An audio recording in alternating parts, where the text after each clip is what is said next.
Good morning, students.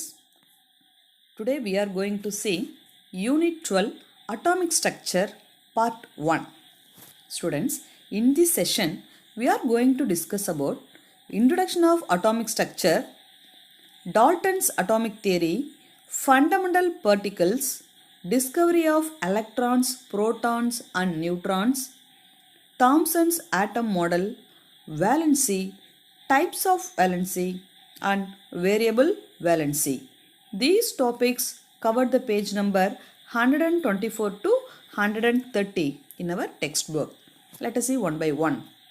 First, Introduction to Atomic Structure. Every substance in our surrounding is made up of unique elements. Each element is made up of atoms. What is atom? Atoms are the smallest part of matter which cannot be divided further into parts. Isn't it? Yes. These atoms are made up of some subatomic particles. What are they? Electrons, protons and neutrons. So atom is nothing but smallest unit of matter that cannot be broken down chemically. So what are the subatomic particles? Proton, electron and neutron. These particles made of atom, isn't it? Yes. So proton is nothing but partially charged subatomic particle. Electron have negatively charged. This is a electron. Electron have a negatively charged subatomic particle. What about neutron? Neutron is a neutral charge. So that is with no charge. This is a neutron. Students, there are 118 elements identified worldwide so far. So this is periodic table of the elements. The first element is hydrogen. Next helium, lithium, like that. So we have totally 118 elements in our world. Here 92 elements occur in nature. So the remaining elements are synthesized in the laboratories. Natural elements are silver, sulfur and mercury are examples of naturally occurring elements. Others are laboratory synthesized radioactive element. So some of these decay rapidly. So technetium, this is a radioactive silver grey metal, was first to be synthesized. Next plutonium, promethium, francium are other examples. Some of the elements man-made element like francium actually do occur in nature in extremely minute amounts. So francium is a man-made element. What are the elements made of? Each element is made up of one type of atom which is different to the atoms in any other element. Like gold is an element made up of only gold atoms. Similarly, carbon is an element is made up of only carbon atoms. So, each element is made up of similar minute particles called atoms. Right? The term atom is derived from the Greek word atomos. The meaning of atomos is indivisible. That is smallest indivisible particle. Our ancient Greek philosopher like Democritus suggests that all matter was made up of indivisible particles called atoms. Do you understand, students? The first scientific theory about atom was given by John Dalton. Followed by John Dalton, J.J. Thomson and Rutherford have given their theory about atom. Students, in this lesson, we will study how atomic theories evolved at different times. Right? We will also study about valency, molecular formula, rules for naming chemical compounds and balancing chemical equation. So, in this lesson, we will discuss about Dalton atomic theory and fundamental particles, discovery of proton, electron, neutron, like that. Let us see Dalton's atomic theory. John Dalton provided a basic theory about the nature of matter. He proposed a model of atom known as Dalton's atomic theory in 1808 based on his experiment. Let us see postulates of Dalton's atomic theory. All the matters are made up of tiny, indestructible, indivisible unit particles called atoms. Atoms is the smallest particles of an element. So, element is made up of atom, isn't it? Yes. So, atom is the smallest particle of an what? Element.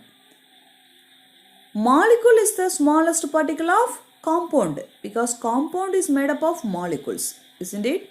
Students, already we studied in our lower class. What is that? What is atom? What is element? What is molecule? What is compound, like that? So, element is a substance is made up of atom. Compound is a substance is made up of molecule. Right? So, atoms of the same element have same size. Same element means it have same size, same shape, same mass and other properties like that. Compounds are formed by the combination of different elements. Atoms in a compound unite in small whole number ratios, that is 1:1, 1:2, 1:3, 2:1, 2:3, etc. Atoms are neither created nor be destroyed, that is atom is indestructible. A chemical reaction involves only the separation, combination or rearrangement of integer number, whole number 1, 2, etc., not fraction number 1.2, 2.5, etc. of atoms. These are the postulates of Dalton's atomic theory. Do you understand, students? So, John Dalton gave the fundamental idea about atom, right? Let us see advantages of Dalton's atomic theory. Dalton's theory explains most of the properties of gases and liquids. This explains the law of chemical combination and the law of conservation of mass. This theory helps to recognize the molecular difference of elements and compounds. These are the advantages of Dalton's atomic theory. So, this theory explains about gases and liquids, and this explains the law of chemical combination and law of conservation of mass. And this theory helps to recognize the molecular difference of element and compound. So, this is an important one question. What are the advantages of Dalton atomic theory? Okay, students. Next, limitation of Dalton's atomic theory. What are the limitations? Atoms is no longer considered as the smallest indivisible particle. Atoms of the same element have different mass. The name of atom is isotopes. Atoms of the same element have different mass. That type of atom is isotopes. Atoms of different element may have same mass, that is isobar. What is isotopes? Same element have different masses means that is isotope. Isobar means different elements have same mass means that is isobar. Right? Substances made up of same kind of atom may have different properties. These are the carbon oriented substance, right? Carbon allotropes, diamond, graphite, carbon. So these are the substance same kind of atom, made up of same kind of atom, but they are differ in their properties. These are the limitations of Dalton's atomic theory. Next we move to fundamental particles of an atom. What are the fundamental particles of an atom? Electron, proton and neutron. See the picture. This is discharge tube. What is the name of the picture? Discharge tube, right? So our scientist Sir William Crookes in 1878 conducting one of an experiment using this discharge tube. So these are the electrode, that is anode and cathode. Right. Here they find some of the visible rays traveling between two metal electrodes. These rays are known as Crookes rays or cathode rays. Let us explain. Right? The discharge tube used in the experiment is now referred as Crookes tube or more popularly as cathode ray tube.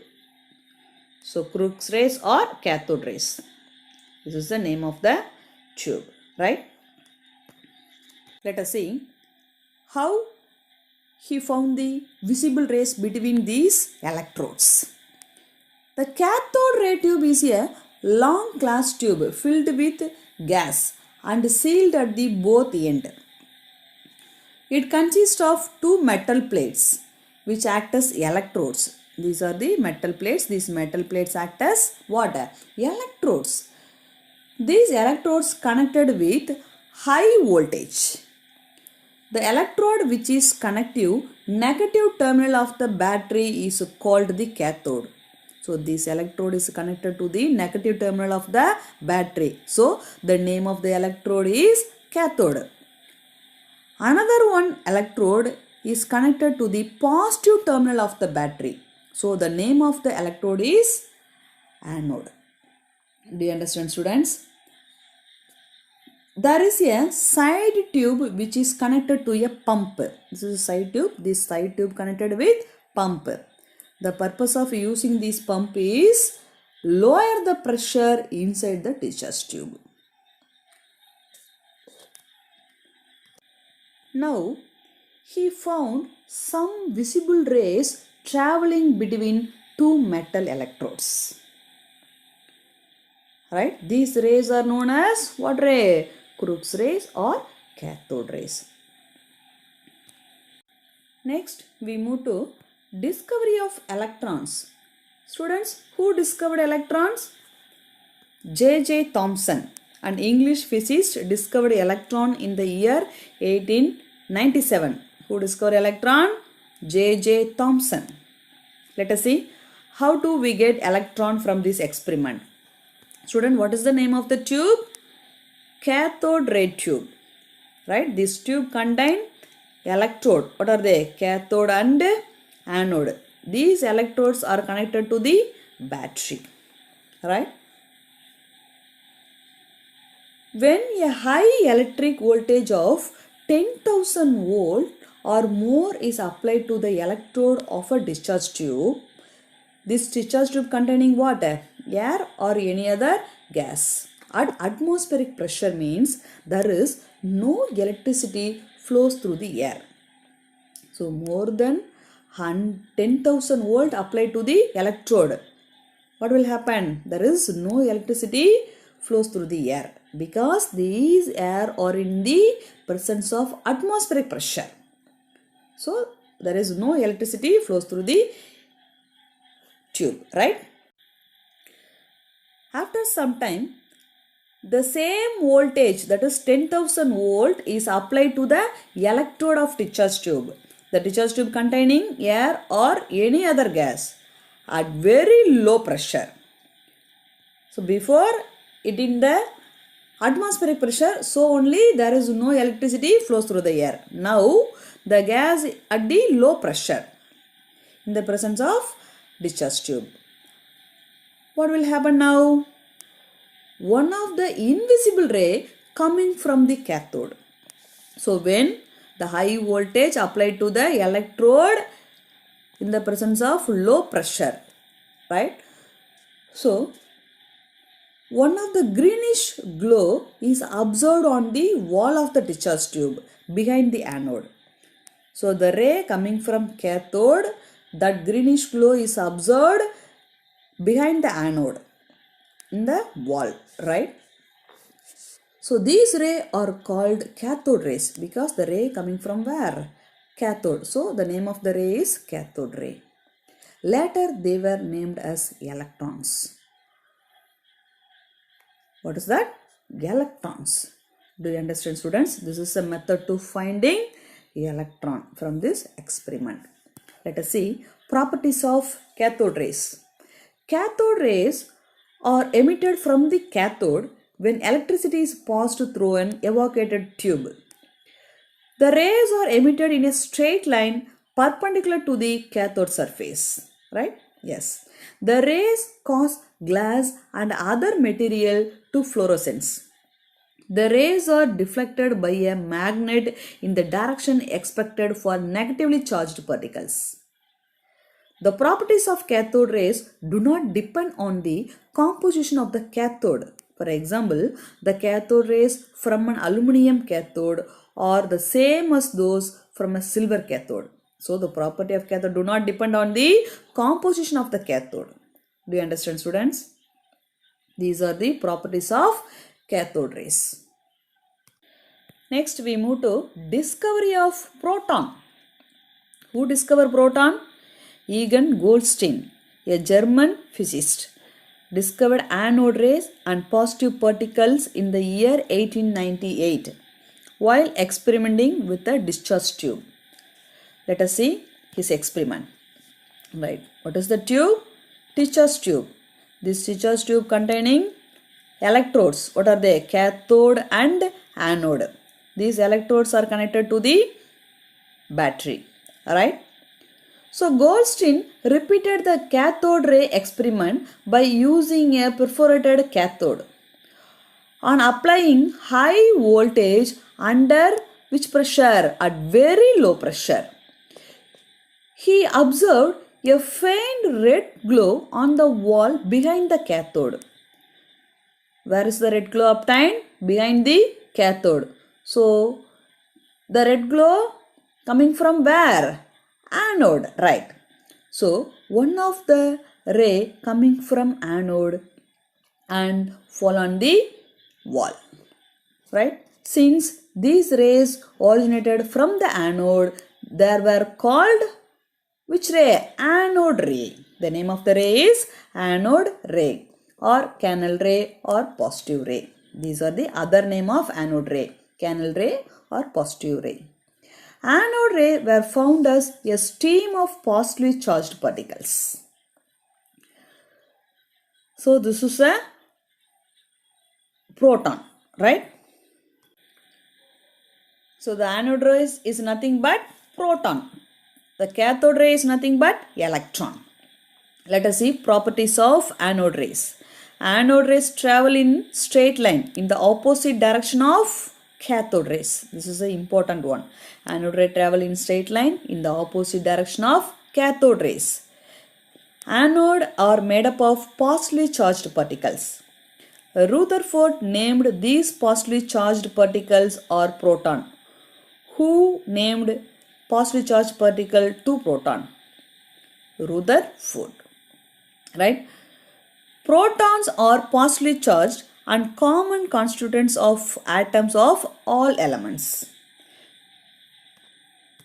Students, these anode rays are deflected by electric and magnetic field. Since they are deflected towards the negatively charged plate, they consist of positively charged particles. The properties of anode ray depends upon the nature of the gas taken inside the discharge tube.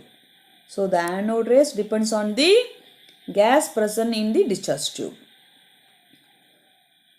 These are the properties of anode rays. Next, we move to discovery of neutrons. Who discovered neutrons? Chadwick. At the time of J.J. Thomson, only two fundamental particles were known. What are they? Proton and electron. In the year 1932, James Chadwick discovered another fundamental particle called neutron. So, Chadwick immersed alpha particle into beryllium, a rare metallic element, and allowed the radiation that was released to hit another target, that is paraffin wax. The experiment result showed a collision with beryllium atom would release massive neutral particle which Chadwick named neutrons. So that is a bombarding between two elements. That is beryllium bombarding with paraffin wax. What will happen? It releases massive neutral particles. That is neutron. Do you understand, student? This is a method to finding neutron. But the proper position of these particles in an atom was not clear till Rutherford described the structure of atom. You will study about Rutherford's atom model in our higher classes. Okay, students? Let us see properties of neutrons. Neutrons are located in the nucleus of an atom. Neutrons have no electrical charge. They are neutral. Neutrons have a mass of 1 AMU, that is 1 atomic mass unit. They are the same size as protons. These are the properties of neutrons. What is the mass of the proton? 1.6 into 10 to the power of minus 24 grams. That is equal to neutron also. 1.6 into 10 to the power of minus 24 gram. So the mass of electron is 9.1 into 10 to the power of minus 28 grams. The relative charge minus 1. Electron is minus 1, negative charge, right?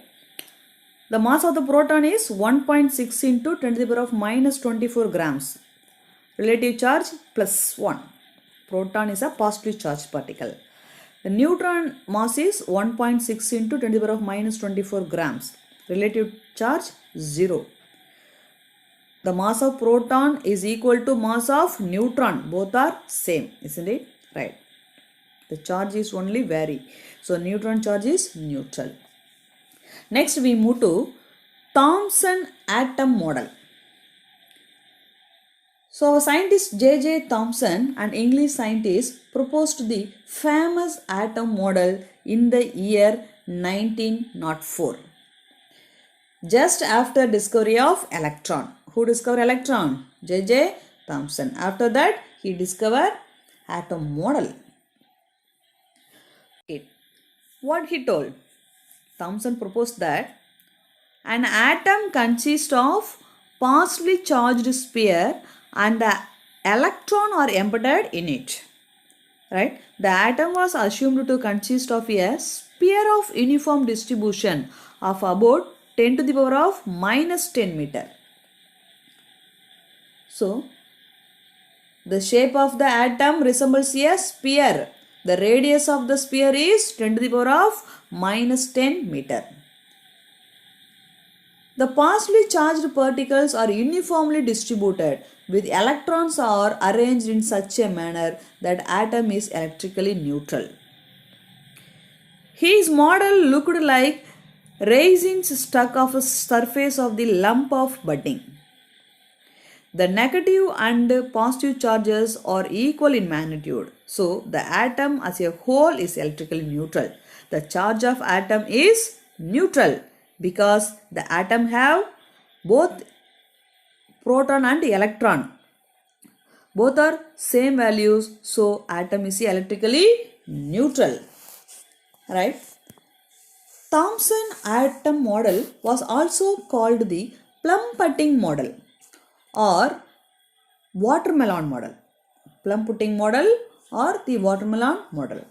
The embedded electron resembled the seed of watermelon, while the watermelon's red mass represented the positive charge distribution. See here, the seed look like what? Electrons, right? The red mass represented the positive charge distribution. This is red mass represent the positive charge distribution. The plum-pudding atomic theory assumed that the mass of an atom is uniformly distributed all over the atom. So the mass of the atom is uniformly distributed all over the atom. The seeds look like electron, right? The red color look like positive charge. This is the Thomson atomic model. Do you understand, students? So atom is a neutral charge because it have both electron as well as proton. So the charge value is same but the sign is different, so it is a neutral one. Do you understand, students? Let us see limitation of Thomson atomic model. Students, this Thomson atom model could successfully explain the electrically neutrality of atom. However, it failed to explain the following cases. Thomson's atomic model failed to explain how the positive charge holds on the electron inside the atom. It also failed to explain an atom's stability. Right? This theory did not mention anything about the nucleus of an atom. It was unable to explain the scattering experiment of Rutherford. These are the drawbacks of this atom model. Do you understand, students? Next, we move to one of the interesting topic, valency. Students, in this topic, we will study about what is valency, how to find valence electron like that. Let us discuss one by one, right? So in order to understand valency of element clearly, we need to learn a little about Rutherford's atomic model here. According to Rutherford, an atom consists of subatomic particles. What are they? Proton, neutron and electron. Proton and neutron are found at the center of an atom. It is called nucleus. What about electron? Electrons are revolving around the nucleus in a circular path called orbits or shell. An atom has a number of orbits and each orbit has electron. This is one of the orbit, this is another one of the orbit. Each orbit has electrons. The electrons revolving in the outermost orbit is called valence electron. So atom have number of orbit. So where the valence electron presents? The valence electron present on the outermost orbit. That electron is called valence electron. Do you understand, students? So the arrangement of electron in the orbit is known as electronic configuration. So which one is the outermost orbit? The last one. So the outermost orbit have how many electron? 4 electron. This 4 electron is called valence electron. The electronic configuration of carbon is 2, 4 because the atomic number of carbon is 6. So the electronic configuration of carbon is 2, 4. There are 4 electrons in the outermost shell of carbon. When a carbon atom combines with another atom, only these 4 valence electrons only take part in the reaction. So valence electron only participate in the reaction. Do you understand, students? I will explain how to find electronic configuration. Right? So don't bother about this. I will explain later. Right. So this is a valence electron. What is valence electron? So the outermost orbit have some of the electron, isn't it? That electron only valence electron. This valence electron only participate in the chemical reaction. Let us see how to find electronic configuration. This is one of the chart. Students, we have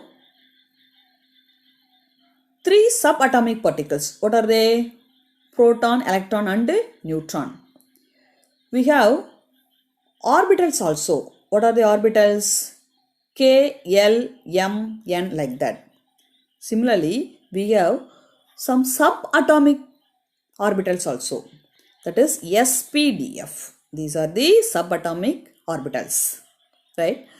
So S orbital holds 2 electrons. P orbital holds up 6 electrons. D orbitals holds up 10 electrons. f orbital holds up to 14 electrons. This is the limitation of electrons hold up these orbitals. Do you understand, students? This is a formula. 1s, 2s, 2p, 3s, 3p, 3d, 4s, 4p, 4d, 4f, 5s, 5p, 5d, 5f, 6x, 6p, like that, right? So, this s orbital holds only how much amount of electron? 2. p orbital holds 6, d 10, f 14, like that. So, let us see how to find the electronic configuration of sodium. The atomic number of sodium is 11. So, this is a method to writing electronic configuration. First, you write 1s, next 2s, 2p, next 3s, 3s after 3p, 3p after 3d, like that. This is a diagram. 1s, 2s, 2p, 3s, again 3p, 4s, then 3d, 4p, 5s, again 4d, 5p, 6x, like that. So, first you should write this 11 electron participate each of the suborbitals. So, 11. First, you s orbital hold 2 electron. Another s orbital also have 2 electron. Next orbital is p. p electron hold how many electrons? 6. Next x orbital. So, we have only 11 electrons. So, we finished up to 10, remainder only 1. But the eligible of s orbital is 2. We have only remainder 1. So, this last s orbital having only 1 electron. This electron is a valence electron. This is the outermost orbital. Do you understand, students? The electronic configuration of sodium is 2, 8, 1. How to write this number? Students, this is the first orbital. These 2 are the second orbital. What are they? S and P. This is the second orbital. That's why we put 2, 2, right? 3 orbitals having 3 sub-orbitals. What are they? S, P and D. These are the third orbital. So, first orbital having 2 electrons. Second orbital having 8 electrons. Because this S having 2, this P having 6. Totally, second orbital having how many electrons? 8 electrons. 6 plus 2. Do you understand, students? Last final orbital is only S. The S orbital holds only 1 electron. That is 1. This is a method to writing electronic configuration of a given element. Do you understand, students? 2, 8, 1. What is the valence electron of sodium? 1. This 1 is participate a chemical reaction. Do you follow, students? See the picture clearly. This is a method to writing electronic configuration. What is that? 1s, after 1s, 2s, after 2p, 3s, 3p, 4s, 3d, 4p, 5s, again 4d, 5p, 6x, like that. This diagrams is used to write the electronic configuration. Follow this diagram, students. Students, this is your higher class studies, but you just understand about this concept now, right? Students, atoms of all the elements will tend to have a stable electronic configuration. That is, they will tend to have either 2 electrons or 8 electron or 10 electron, like that. So, 2 electrons means the name of the electron is tubelet. 8 electrons means octet. In their outermost orbit, for example, helium, the atomic number of helium is 2. So, this is a tubelet element, right? So, the outermost orbit, and so it is chemically inert gas. Similarly, neon, the atomic number of neon is 10. So, this is a inert because it has 8 electron in the outermost orbital. So, the stable electronic configuration elements are inert gases or noble gases. What are they inert gases? Helium, neon, argon, krypton, xenon, radon. These are the inert gases. in our periodic table, the last column is inert gases. Okay, this is the electronic configuration of helium 1s2, the s orbital fully filled. Neon, p orbital, what is the eligible electron present in p orbital? 6. So this is a fully finished, right? Similarly, argon electronic configuration is the final orbital also fully filled. So these are the inert gases. Inert gases means it attains stable electronic configuration. These are the stable electronic configuration. So what is the valencies of magnesium ion? The valency of magnesium ion is 2 plus. Ammonia 1. Carbonate 2. Nitrate 1. Oxide 2.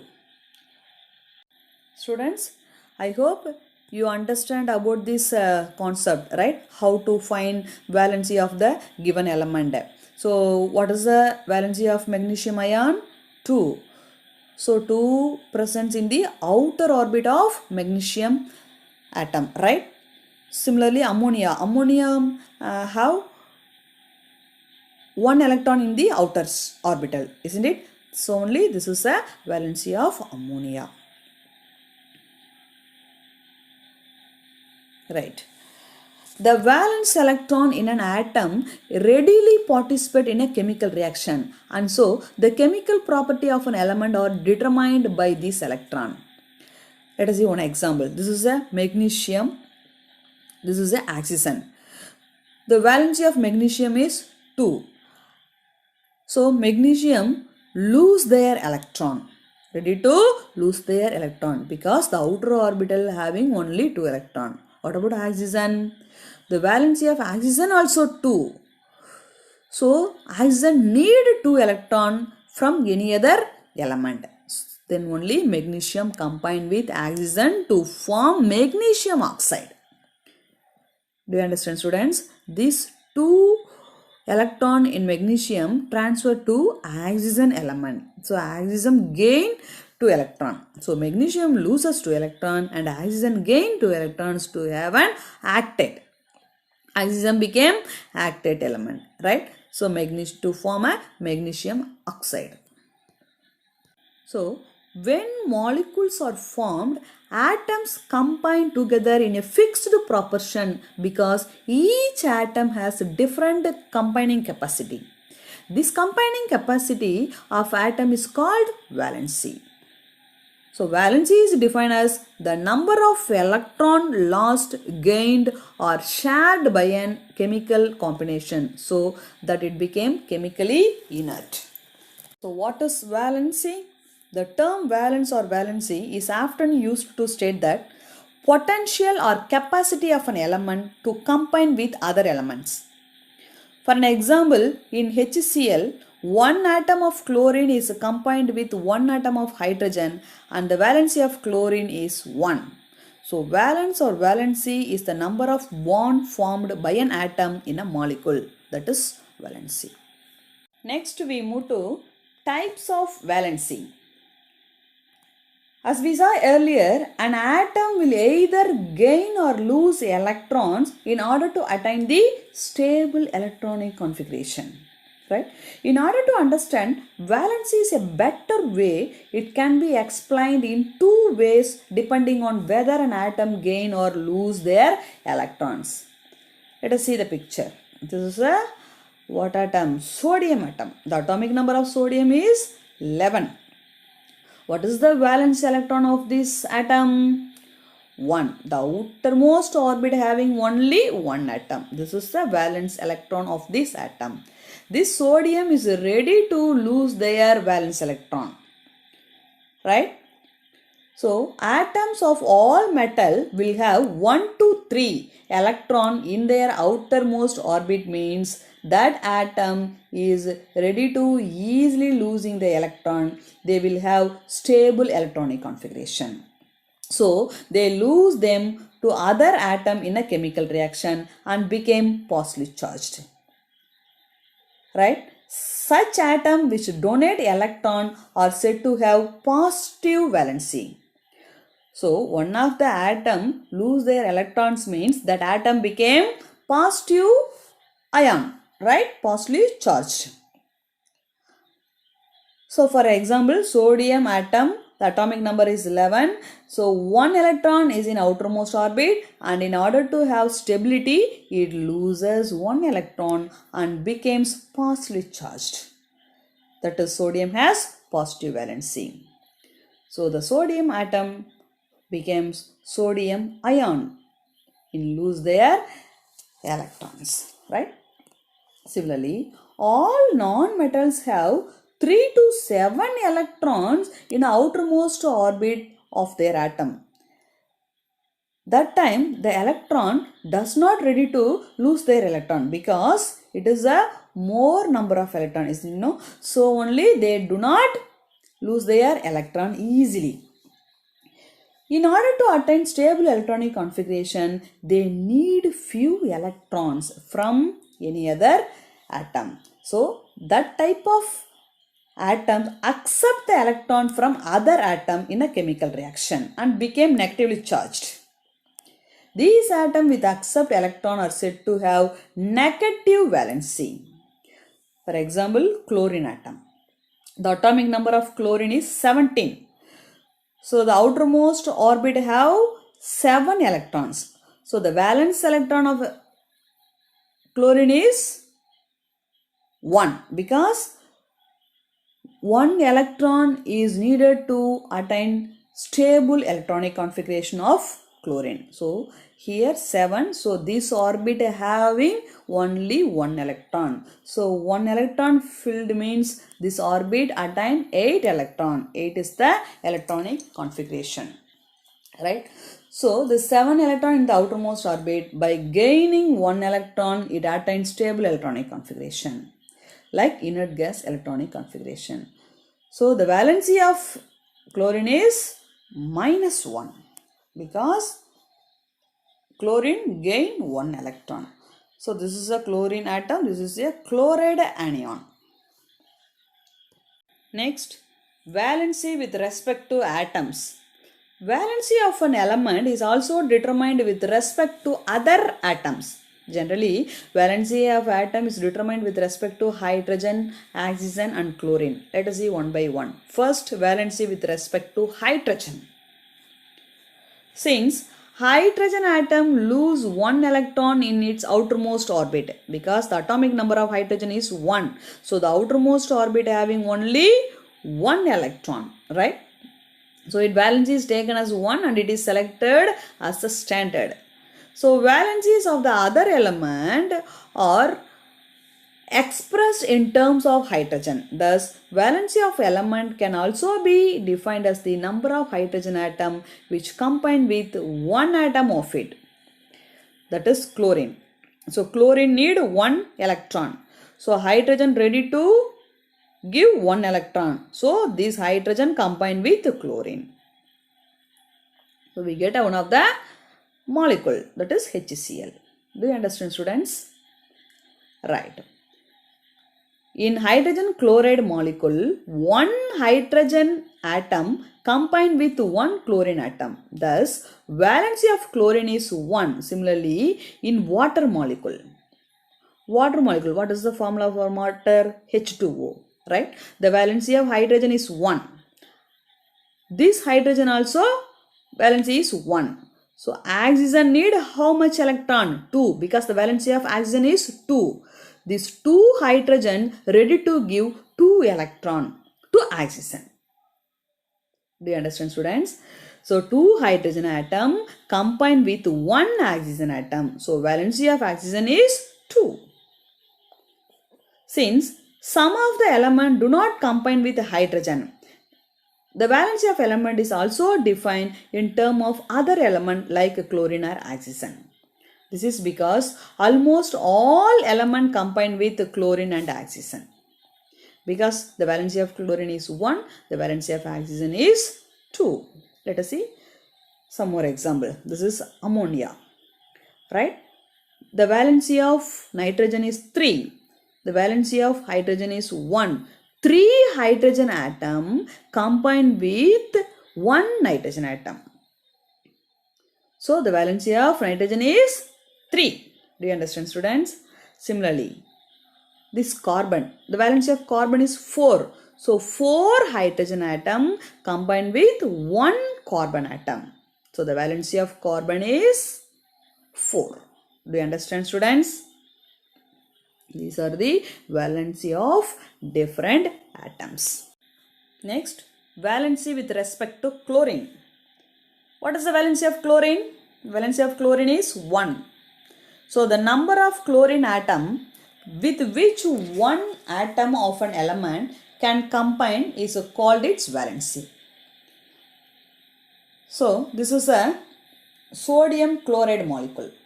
In sodium chloride molecule, one chlorine atom combined with one sodium atom. What is the electronic configuration of sodium? 2, 8, 1. Chlorine electronic configuration is 2, 8, 7. So the sodium ready to lose their valence electron. Chlorine ready to gain 1 electron from sodium, right? So the sodium lose the electron to chlorine. So chlorine gain the electron from sodium. They form chloride anion. So the valency of sodium is 1. Do you understand, students? This is the method to formation of molecules, right? The sodium combined with chlorine to form sodium chloride molecules. Next, we move to valency with respect to oxygen. In another way, valency can be defined as double the number of oxygen atom with which one atom of an element can combine, because valency of oxygen is 2. Right? In magnesium oxide, the valency of magnesium is 2. Similarly, the valency of oxygen is 2. Right? So, the magnesium ready to lose their valence electron. Oxygen gain the 2 electron from magnesium. So, they form magnesium oxide. Magnesium oxide valency is 2. Do you understand, students? Next, we move to variable valency. Atoms of some element combine with atoms of other element and form more than one product. Thus, they are said to have different combining capacity. These atoms have more than one valency. So, some cation exist more than one valency. For example, copper combined with oxygen and forms 2 products. What are they? Cu2 and CuO. The name of Cu2O is cuprous oxide. CuO is nothing but cupric oxide. In Cu2O, valency of copper is 1 and in CuO, valency of copper is 2. In Cu2, the valency of copper is how much? The valency of copper is 1, right? In Cu2, valency of copper is 1. In CuO, the valency of copper is 2. So, copper combined with oxygen and form 2 product. One copper valency is 1, another one copper valency is 2. So, what is the valency of Cu? The valency of Cu is 1. The valency of Cu2 plus is 2. Students, note the point. Lower valency means suffix OUS. So only Cu2O called cuprous oxide because the valence electron is lower, that is less value. So only UUS. Right? So this is a higher value because 2 plus. So the valency is higher value. Higher valency means suffix is called IC. So only the name of CuO is cupric oxide. Right? Sometimes Roman numerals such as Roman letter 1, 2, 3, 4, etc. indicated in parentheses followed by the name. See the tabulation. The element is copper, symbol Cu.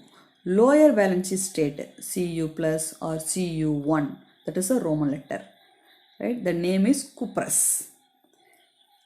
Higher valency, that is Cu2 plus or Cu Roman letter 2 means the name is cupric. The suffix represents Ic, right? Similarly, iron, the symbol is Fe. Lower valency called ferrous, higher valency called ferric. So these are the element and form more than one product combined with another element.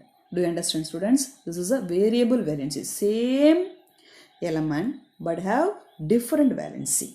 So only the name also different. So lower valency means the element called OUS. Higher valency means the element called IC suffix, right? Similarly, silver, lower valency state means it is called argenteous, OUS. Higher valency means is called argentic, IC. Do you follow, students? Similarly, lead, the element symbol is Pb. Lower valency called plumbous.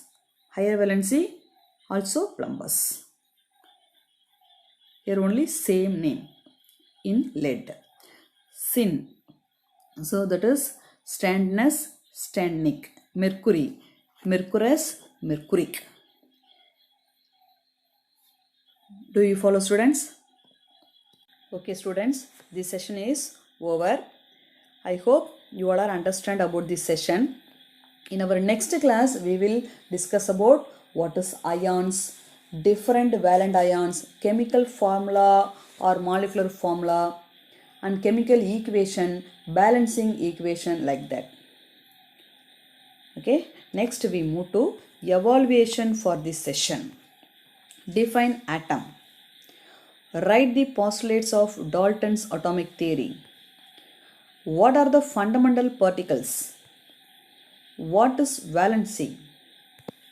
And write the properties of cathode rays. Students, write the answer for all these questions in our notebook. Thank you.